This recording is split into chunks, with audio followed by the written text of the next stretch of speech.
ये शादी हम नहीं कर सकते। क्यों क्यों नहीं कर सकते? इसीलिए कि आप मोटी हैं। ये मोटी है इसलिए हम शादी नहीं करेंगे। सुनिए ना, ये मोटी नहीं है, चरचर को भुल्ली भैंसी पोसी हो, उसी दूध खा करके ख्याल पियल है मेरी बेटिया, इसी से खाया दे है तो मोटी है। आपको देखने में भूल हो रहा है।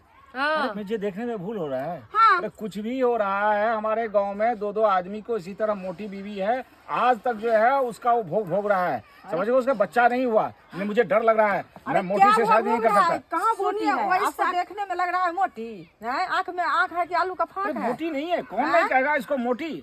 आप हमको हमारी आंख में धूल झोंक रही हैं। धूल समझ झोंक रहा गए? है। सुनिए ना दुल्हा राजा, ऐसे मत गड़बड़ाइए, सिंदूर भर दीजिए, बाद में पतली हो जाएगी। हैं?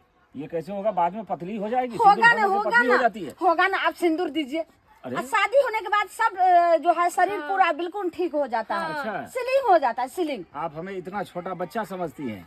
इसको सिंदूर देंगे तो ये पतली हो जाएगी। ऐसी दवा तो मैंने कहीं सुना ही नहीं था। समझ गए? ये मोटी क्या है। समझ रहे हैं? ऐसा नहीं करना चाहिए, किसी को शादी के वक्त में बेइज्जती नहीं करना चाहिए। दामाद बाबू क्यों ऐसा आप कर रहे हैं मूर्ख जैसे? देखिए, आप इसका इलाज करवाइए, इसका शरीर ठीक हो जाएगा। हम वादा करते हैं कि हम इसी लड़की से शादी करेंगे। अब वैसे हम चलते हैं। कहाँ शादी करके और अपने दुल्हन को लेकर के साथ जाइए। हाँ हाँ, हमें लेकर जाइए। प्लीज प्लीज बात समझिए, शादी करके इसको लेकर के जाइए। अरे इसको हम कहाँ लेके जाएंगे? इससे पहले जो है मोहन जी की जो मतलब बीवी है ना, उसको 10 साल हो गए, अभी तक बच्चा नहीं हुआ। अब बच्चा नहीं होगा तो कहाँ ले लेके भटकेंगे हम? हमारी दूसरी शादी होगी कि नहीं होगी हमें नहीं पता। सुनिए